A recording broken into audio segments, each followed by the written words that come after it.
you smell that? That's the sound of another joint discussion. Welcome back to Joint Discussions.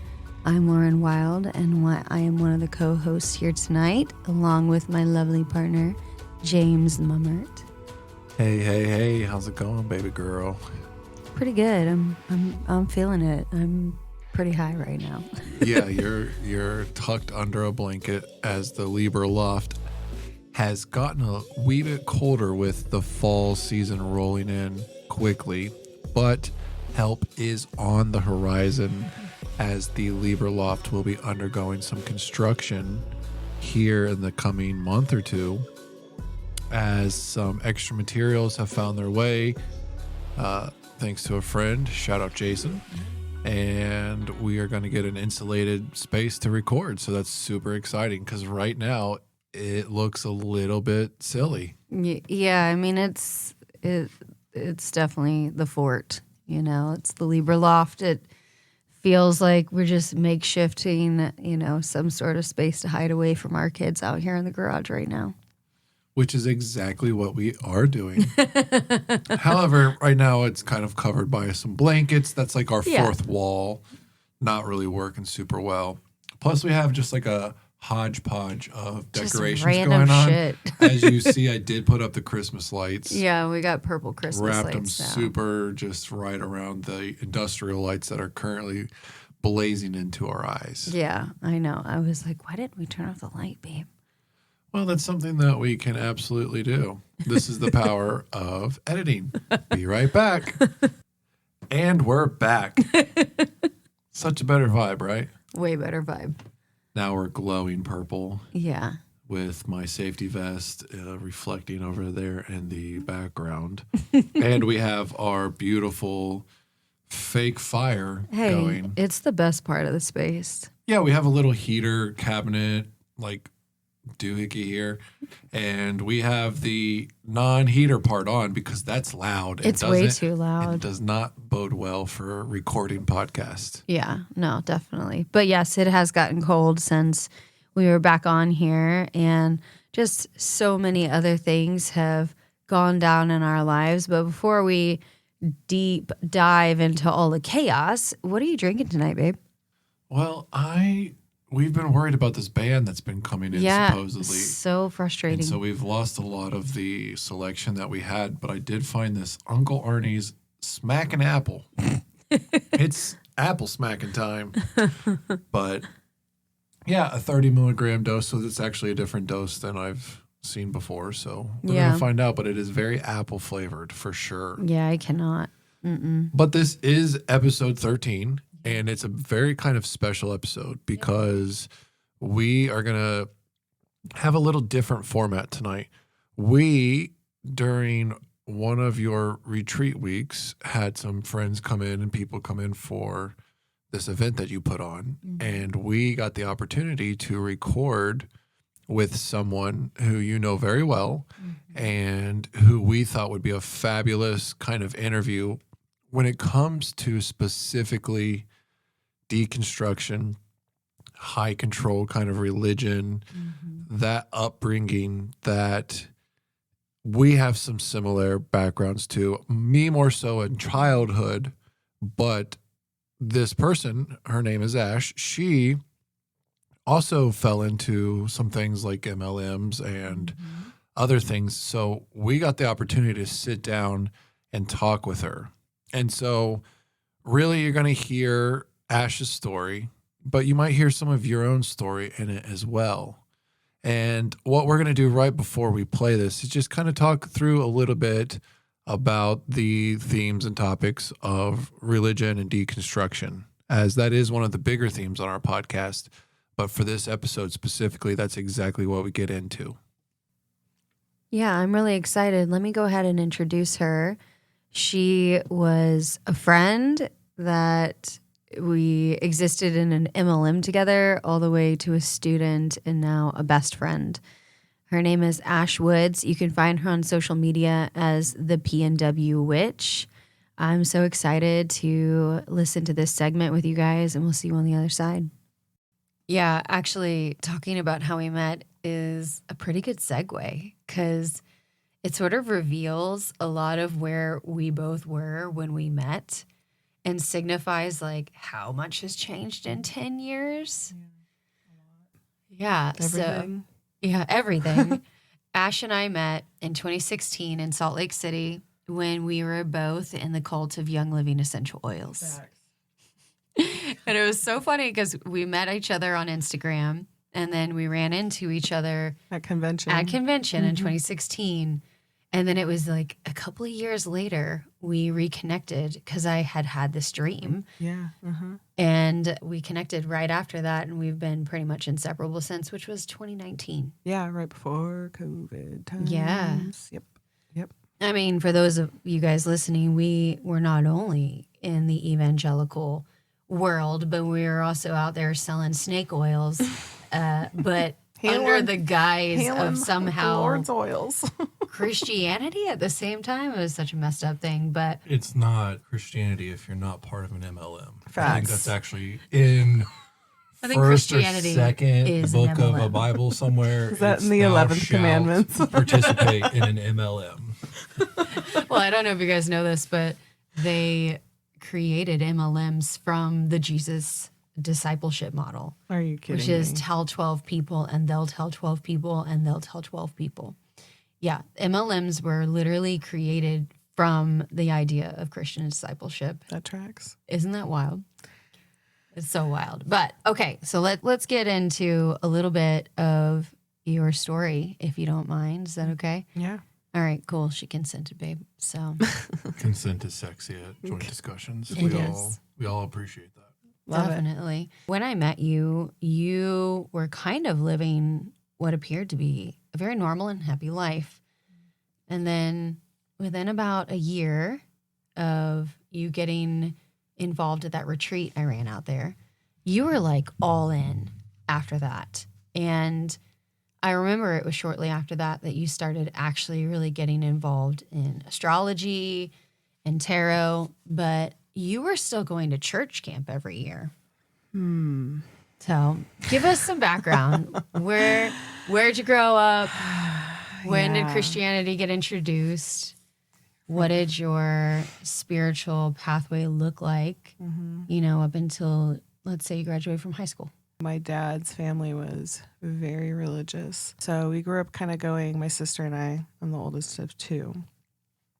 And we grew up going to church with our grandparents on Sundays. And yeah, going to this family Bible camp up north in Washington, way up in the mountains.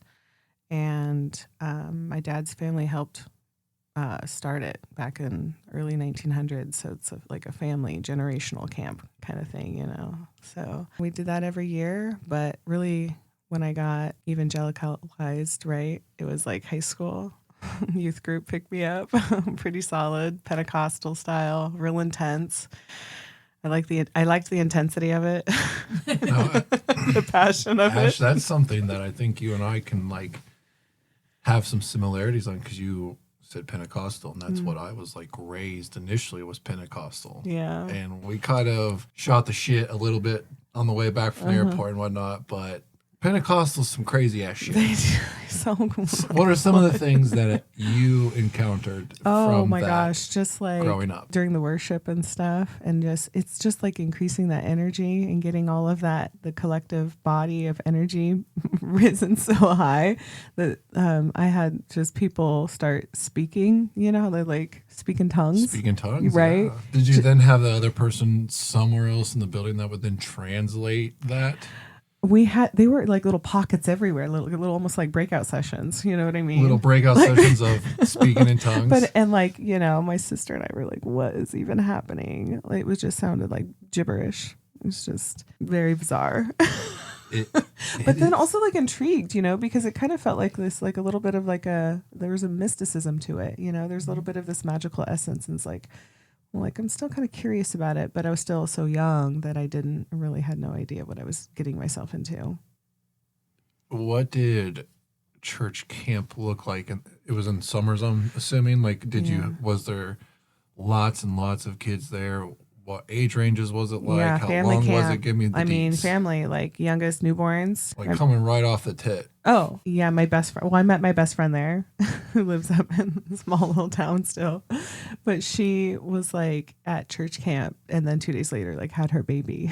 Oh my God. So it's like you never missed family Bible camp. It's like a ritual, let's say, right? Almost like A revival requirement. Yeah. And it was also like a weird status thing in that community. You know what I mean? And like who could donate the most and who could volunteer the most and who could show up the most. And it would just give you guys like the bragging rights and then you could get, your family's name mentioned in the fucking goddamn newsletter or some shit like that. I don't know. It's just so like high school. It's just really just, ugh. In the end, I was like, what? Is this some weird popularity contest for Jesus? I'm out. I can't be bothered with that anymore. I know that you're like years away from when you made that decision, but also you held on to that shit so hard, Ash. Yeah, don't tell me I'm wrong. Like I'm you so held stubborn. on so hard. That's your Taurus moon. I can't. I know. And it's like, no, if you even see it and I'm not ready to accept it yet, I'm just going to say no. Yes, I have learned this with you many times, actually. Let me count thy ways. Welcome to my psyche. She fun. So, as you are in high school and you are going to Bible camp and all of those things, did you actually get into it though? Oh yeah. Oh my God. Yeah. I rode that Jesus train real hard. You know what I mean? Do you remember the t-shirts in the early 2000s that said Jesus is my homeboy? Oh, for sure. I had like 4 of those in like 4 different colors, you guys. You got to accessorize though. Did you have your WWJD bracelets in all the colors? Yes, and the keychains. Except and for rainbow, because of course because you like, can't have no. Yeah. Okay. I didn't have any of that shit, guys. So I love being able to see people bond over those, experiences. Traumatic. that. Well, Ash and I bonded over our Christian tramp stamps over there. Oh, yeah. Oh my Every God. Christian who has tattoos, or a person who's deconstructed who has tattoos, definitely has a There's Christian a tramp cross stamp on your somewhere. body I somewhere. remember when you got I that know tattoo. you do remember. 'Cause it You was told right. me not to do it. I fucking told again. And I said, well, you know what? I'm going to do it anyway. That's so true again. So But, it also was like when I was in high school, I was definitely looking for something that was going to explain my shitty ass childhood, right? And so anything was better than what I had. And so that's kind of like what that represents too. It's like I had faith in something, even if it really wasn't real. I still had the placebo effect and it still got me out of the fuck where I was. yeah, no, that's real talk right Yeah. there. The mind is powerful. What we believe is so powerful. So tell us a little bit about when you met your ex-husband. Was that in any Christian realm? Like, was he a Christian? No, he was not. He was anti-religion. Anti-yoked or opposite yoke? It was strange. Well, he had religion like crammed down his throat by his grandparents who were Swedish. So like Catholicism was just like, it is what it is, and he was just like, nope, I'm not going to be like that. And so he rebelled against that. And that's probably the only redeeming thing I could say about that. I'm not going to be. But it was like being raised in toxic purity culture and you dated to marry, end story. Like you dated for a husband. So I dated and I found a husband when I was 17. Can I Yeah. ask so that's what I was going to ask. Yeah. Is what age was he when you guys met? We met online and in 2004, I was 17. He was 22 and I turned 18 about 3 weeks later. My birthday's the end of August. So yeah. Right. I Well, know. it's hard to hear our expressions. Y'all, if you're they're like, listening, but that's classic They got you. grooming They got me. behavior. But the 3 The weeks, grooming behavior was real. tell us more. Oh, the shame, the fear, the dirtiness. You know, they walk around with little rose in your hand at youth group and they crumple it up and they're like, that's your pussy. It's not going to look the same. Like, what the fuck?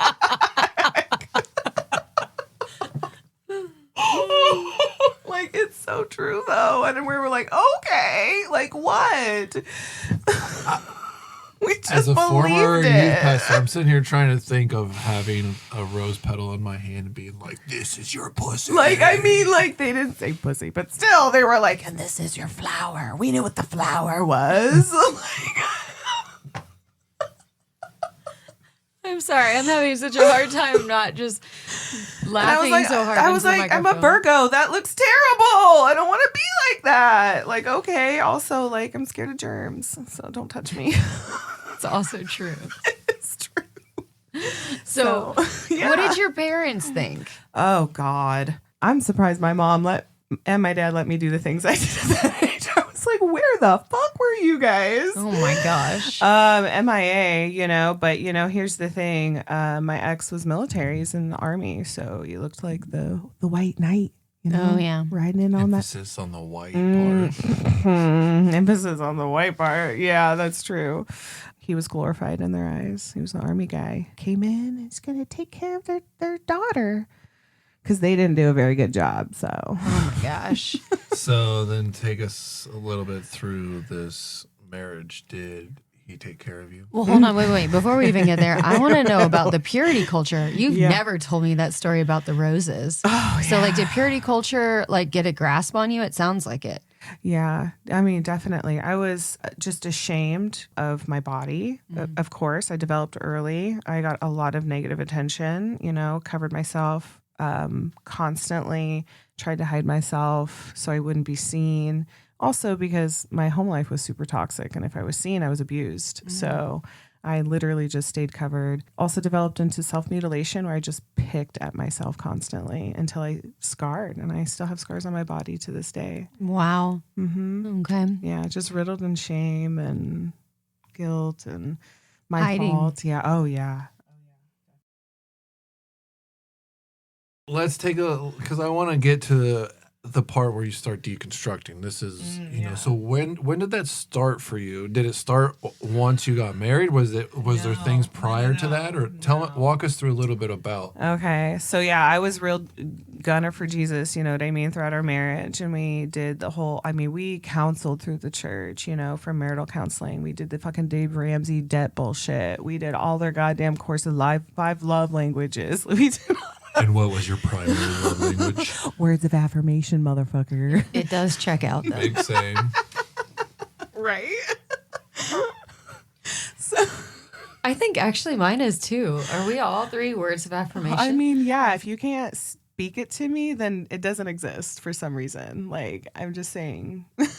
For Say sure. it. And then do it, though, too, right? yeah. Action, right? Follow through with action. Anyways, okay. I really pushed religion, actually, through our marriage.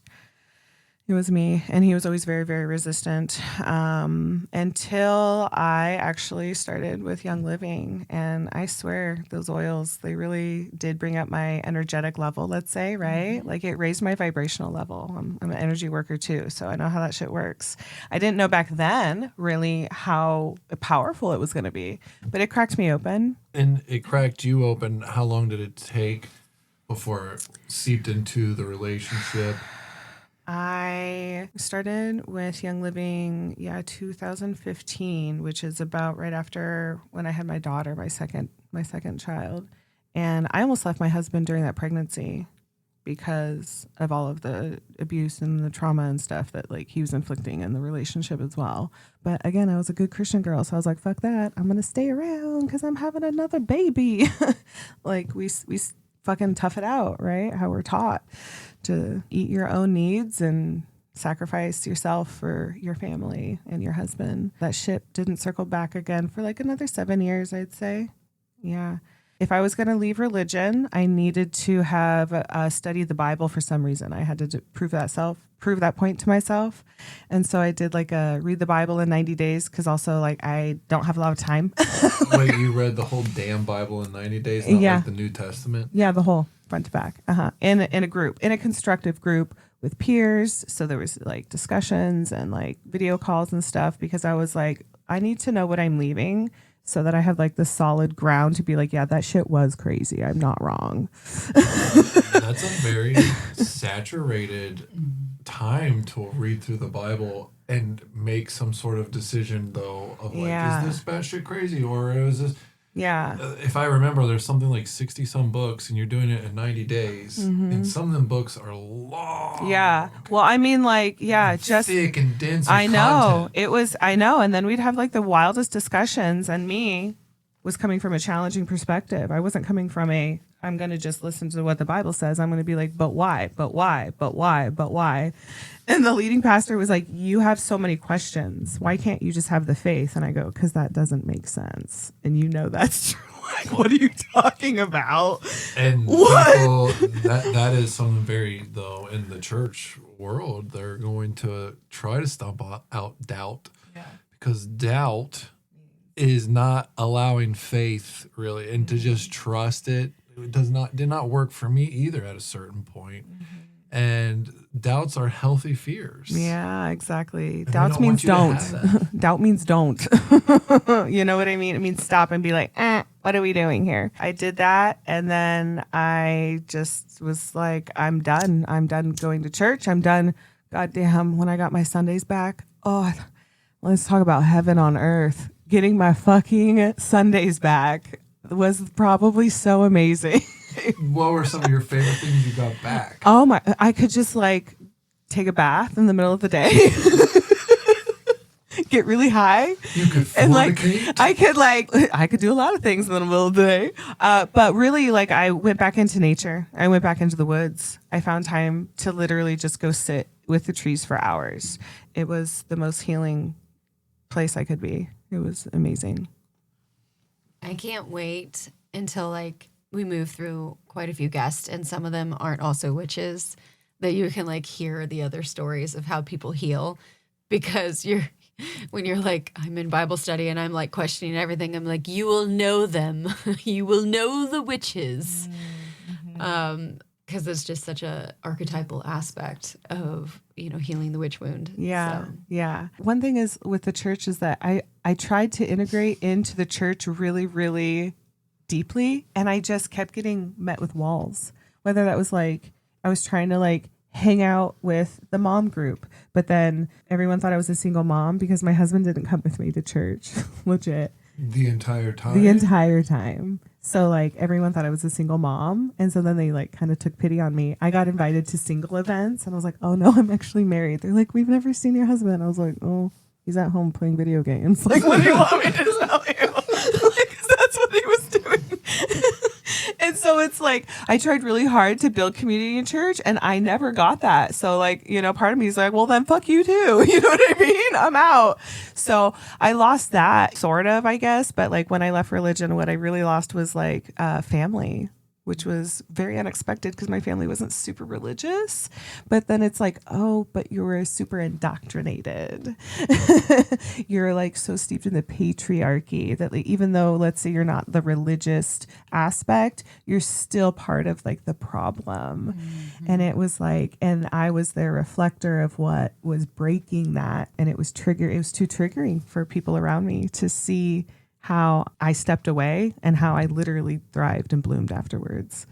It's very triggering for people. do you feel like it's pretty common, obviously for us in this room, but anybody else that's deconstructed, that you wake up from church and you realize how everything is so disempowering, and then your marriage comes next or some sort of major relationship comes next? Yeah, I thought it was my career at first. I wanted to retire from doing hair, but I really just needed to retire from my marriage. Because I'm still doing hair and I love it. It's funny how that works. So, but also it was like, I did not want to have a failed marriage, right? Because again, that is still what's ingrained into you at such a young age. Even though if you're like whatever years old and you're like, no, I know it's okay now, but like deep inside, but is it okay? And so, yeah, I was like hanging on by straws and also hanging on to the life that we had created, you know, the keeping up with the Joneses mentality. We had all this fucking fluff, right? All this stuff. You guys did have a shit ton of stuff. I though. know. God, So- it was disgusting.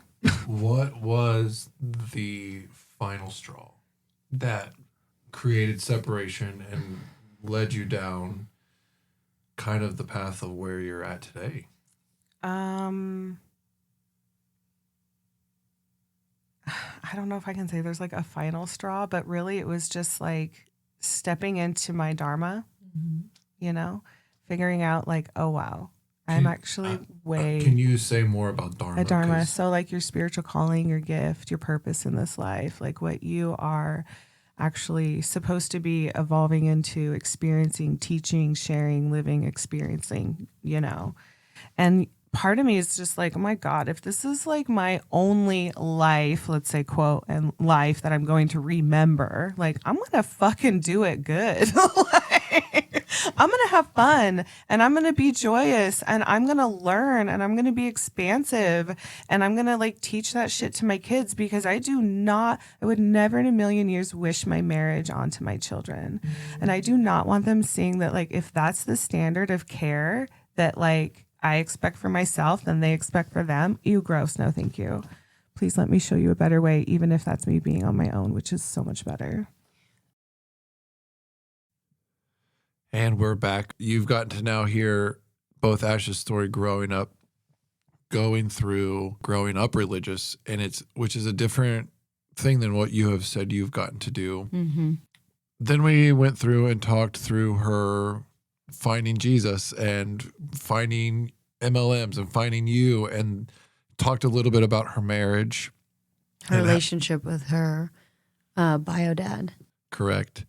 And now this final part, we are going to get into when Ash left. So now all three of us are kind of connected again. Like, what's life been like post deconstruction? And I'm excited for you to hear where Ash is today, because I think really you're going to hear a lot of the growth and a lot of the healing of some things from growing up that she's really been able to move on from and go forth with. This was my favorite part of the segment, which was when she chose herself and she began to break the cycles of harm and neglect and emotional abuse by going her own way and choosing to prioritize her mental health and her well-being and even her joy over having to continue to perform and try to force things to work out. So I really resonated with that part, as well as the part of being a single mom in this world right now. I know, luckily, I'm not one anymore. Thanks, babe. Got you. I know that so many of the brave women that chose themselves are still in the midst of single parenting, and you know, whether you guys ever partner again or you guys join forces to raise children in these like mother camps. That was like a big dream of mine when I was still a single mom.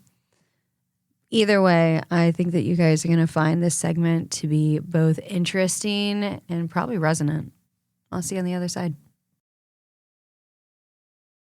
Quick question though, in the timeline, did you go no contact with your bio dad first, or was it the divorce first? Oh, no contact with my father with Yahoo. Yeah, I felt like you two could talk about that for a minute of going no contact. Yeah, with he family. went real crazy. He accused. I mean, he tried to kidnap my children. So, yeah. I mean, that's insane. I don't have that kind of comparison whatsoever, but I do have The no contact part. the no contact kind of thing that we share. And that came after the deconstruction, and it came in the midst of divorce.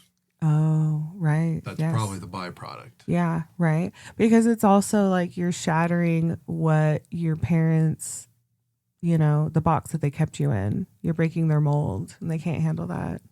Yeah, I think at its core, it hurts them the way that they raised, thinking that we did so much and look at what he chose. Right. And then they've said as much that breaking up the family. I've fucked up the kids. I've messed up all the dynamics of life, and It's because we I won't just- shut up and just go along with the abuse anymore. I was just tired of the bullshit from what they're saying there, and I'm like, I would rather just not talk to you. I would rather pretend that I would rather not have to pretend at all and just fucking deal with and use my energy somewhere, because you're not going to see the fucking picture. Yeah. And it's just like when you try to argue with a fucking hardcore Republican, there's no fucking point in it, because they're never going to be open to hearing anything And it's different. it goes even like in my thoughts, like beyond that, like they're just not going to match you energetically. They're just hardwired to misunderstand you, you know? And you can't pull people up like that who don't want to go up. You just can't.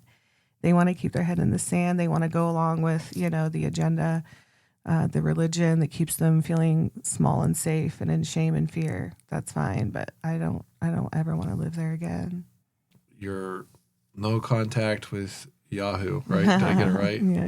Yeah. You are deconstructed and you're out on your own. What were those first? Because you came straight from late teenagehood. Got married, did the whole thing for a long Married time. for 15 years. 15 years, and I think you said Together for 19. so. If I'm like doing the math right, that's about like 36. You came out into the world on your own. What was single parenting like? What was it like being on your own after, like you said, walking away from all the luxuries that you had, but also obviously a lot of the abuse and the things, but what was that transition like for you? As for like the parenting aspect, I was already a single parent in my marriage. It was actually a lot. It was less stressful, but I was already used to doing 99% of the work at that point anyways. The aspect that was the hardest was that I was, you know, I've always worked, but I was working part-time, you know, and so I was the primary caregiver for my kids. My life revolved around them. And so being able to like have a career and support myself in the Pacific Northwest where everything is so fucking expensive. Right, that's kind of It's more been what I was like getting at. I so assumed if- difficult. Yeah, I went and worked at the school district for a few years, but that shoe did not fit very long. And getting back into hair, like I said, like I thought I was going to retire from hair, so I had actually scaled back my clientele quite a bit. So I had to reach back out and kind of rebuild that again. So it was like rebuilding my clientele list, like getting out on my own, having my own space with my children. You know, I've always done that. I've always been self-employed, so I knew how to do it. It was just finding the energy to do it within the heartbreak. And, you know, I went from having a house cleaner to cleaning houses, you know what I mean? And so it was very, like, I love it because I love cleaning houses. I'm a Virgo. That's like my thing. And I'm like, yeah, you fucking pay me. That's fine. That's great. Like, let's do it. But it also gives me freedom to still be there and take care of my kids because my ex's schedule and his inconsistencies are, you know, non-reliable. So. Yeah, definitely. So now, you know, what would you say, what year? I mean, I feel like it was like 2021. What year did I come out there and help you do the final move? What year was that? Oh, that was 2023. 2023. That was July of 2023. Yeah. We almost lost the sale of our house because of my ex. I remember I was there until the last minute. That Literally. motherfucker. Literally, I mean, he delayed it by 2 days, but I remember. yeah. But so from there, right, which is when you really officially, we moved you into your apartment and you were settled. Where did you find yourself from there to here? Like, what is still something that you feel like you might be deconditioning from or deconstructing from at this point? Oh, just doing it on my own.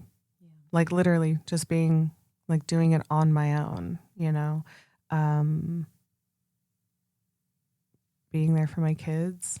It's teaching them, I feel like, and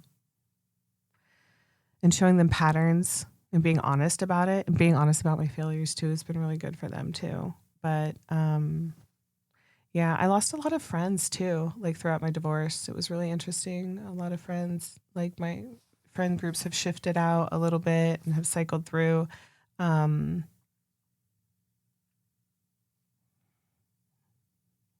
Yeah, it's just been a lot of change in the last two years or so. And then what would you say that you started to channel all of this change into at this point?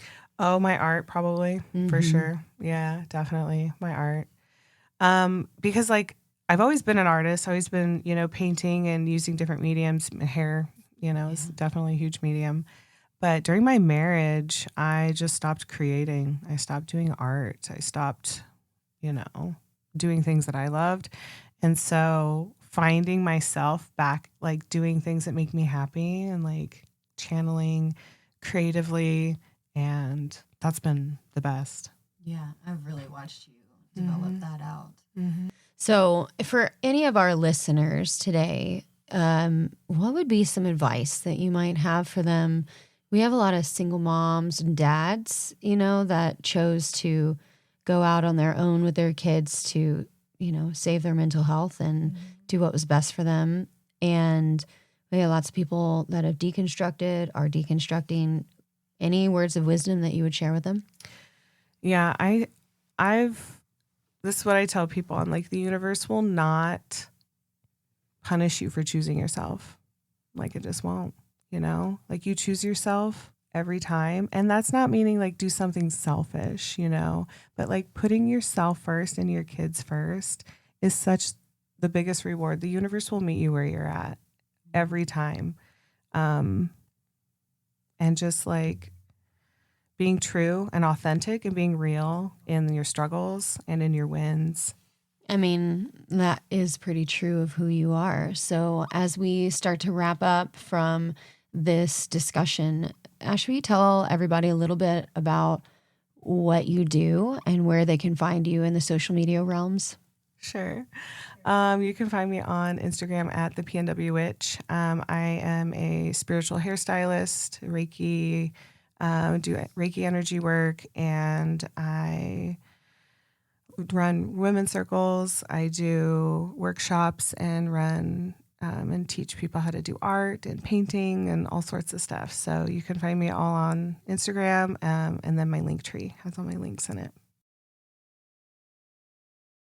If you want to listen to that entire interview, we do have it up on Patreon. Join our free community.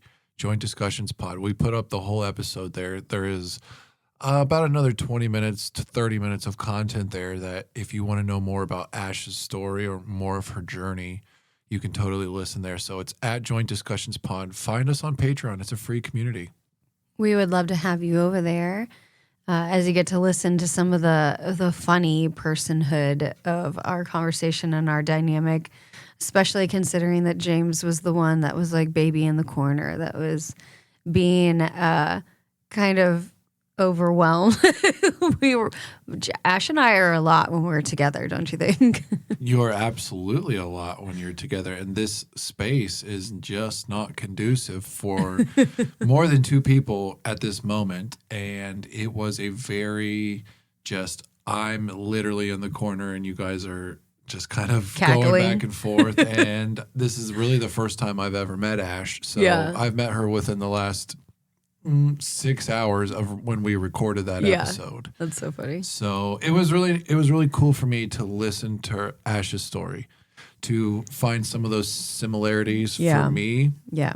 and the growing up part of her story, going to family camp. I went to these crazy ass church camps, Royal Ranger groups, Oh things my like God. that in summer camp that had a lot of things that were very similar when it came to that.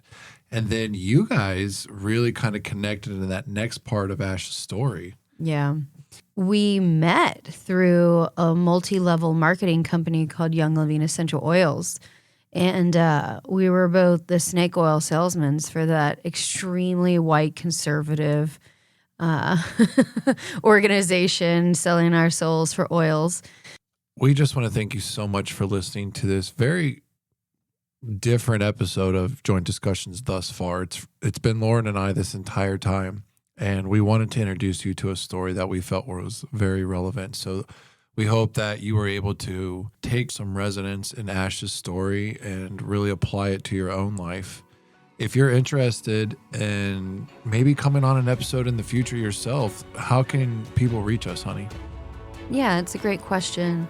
So, first of all, you can find us literally anywhere at Joint Discussions Pod. The next thing is you can find us on Patreon. If you go get on Patreon and you look us up, we have a free community where you can directly message us. You can even support some of our delicious beverages. Hopefully they don't get banned. But also, that's where we can communicate and build community, which we would ultimately love. So make sure that you find us over there. Last thing is you can always DM us on Instagram or send us an email. And that's jointdiscussionspod@gmail.com. Yeah. All right. Well, until next time, which will be episode 14, we'll catch you on the other side. Ciao.